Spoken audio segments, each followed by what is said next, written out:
Hello everybody, and today is May 2nd, it's a Friday, and welcome to Enjoy the Movies, where I now put in my 2 cents about movies. Now, sorry to say I haven't posted some new movie reviews for a while, because I've been watching either not that many movies, a lot of bad ones, or, I don't know, I've just been bogged down with, like, schoolwork and things. I've got 3 weeks left, and then I graduate college, so I won't have to worry about homework pretty much for the rest of my life, so it'll be great.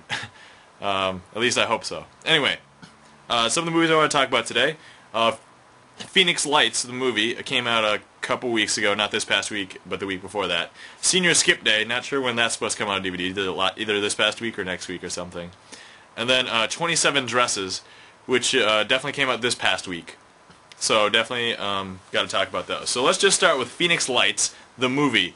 The title is very misleading because it's not actually a movie, it's more or less a documentary.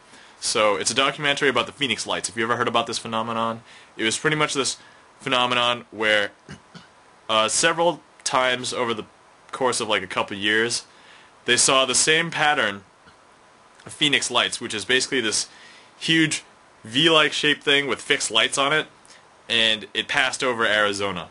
Now, in the documentary they talk about how the military denies it, and obviously there's nothing known of that size, like, even in existence, so that's why they kind of ruled that out. They ruled out, I don't know, some other things too, but honestly, you can't rule out what over 10,000 Arizona residents, like, saw. So this is what pretty much the documentary gets into, what people think and feel about it. You know, pretty much there's interviews with people who saw it, interviews with people who caught some of this on video. It's a pretty interesting documentary. I liked it, thought it was pretty good, very slow, very boring for the most part, especially if you're not into the whole, you know, alien UFO. I mean, they don't really discuss the possibility of aliens too deeply. They pretty much discuss the logistics of what these Phoenix Lights are, and then they have a brief, short discussion at the end of what it could mean, or what it might implicate. So, Phoenix Lights, I'd say thumbs up as far as a documentary is concerned. If you're looking for a movie to watch and it to be amusing, not so much. So pretty much, really, if you want to just learn about the Phoenix Lights, it's a good movie. Otherwise, don't worry about it. Alright, next movie I want to talk about is SeniorSkipDay.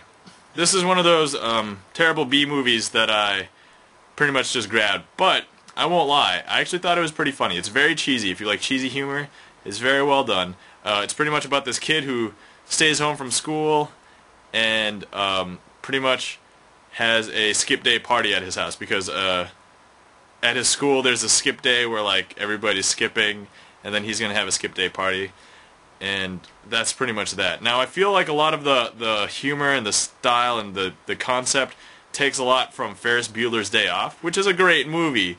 This one, it's very clearly not original, not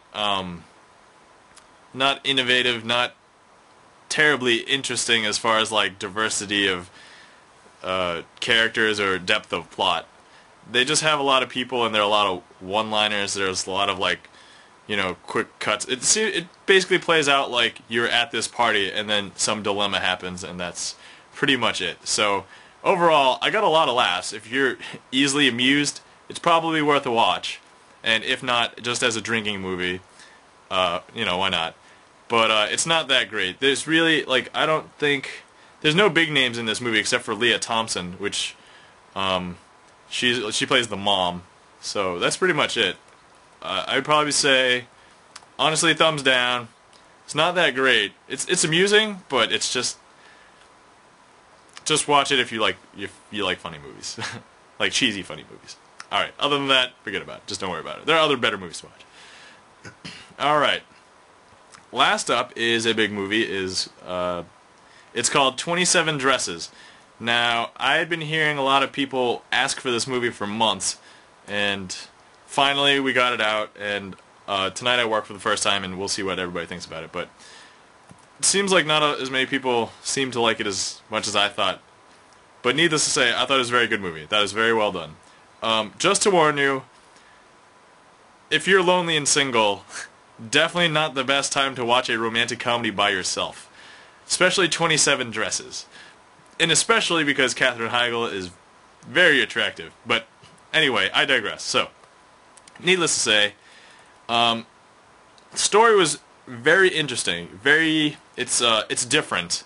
It's made by the same person who wrote Devil Wears Prada, so it actually takes a lot of stylistic things from that movie, or not really from that movie, but there are a lot of stylistic similarities, and that's how like the story plays out. It's pretty much mostly a comedy drama, and the drama plays out, but there's a lot of funny parts to it, and pretty much the story is about this girl who is the bridesmaid pretty much all the time, and she's got 27 bridesmaid dresses. And the premise is her sister is going to get married to this guy that she's been in love with for who knows how long.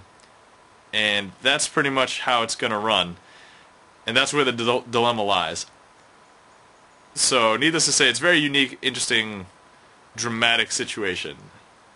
There's really not much else to say beyond that. There's this guy who's reporting, and he does, some investigation work to try to find out about these people for weddings, because he does articles about, weddings, pretty much. But needless to say, Judy Greer, she was a good supporting actress. She had her usual, sense of flair, is great. But other than that, it's pretty much your stereotypical comedy drama, romantic comedy, except with a unique and different story. So that's pretty much the only thing I can think of, because everything else is pretty much by the book, goes by, but it's very solidly well done. It's very good, definitely recommend. I'd probably say 27 Dresses, thumbs up. Don't watch it if you're single and lonely. But other than that, that's pretty much it. So needless to say, that's all I got for today. I put one off because it was utterly terrible, and I'm going to review it next week, or later this week. Who knows? Who knows when I'll be free? Anyway, you guys have a good night. Enjoy the movies.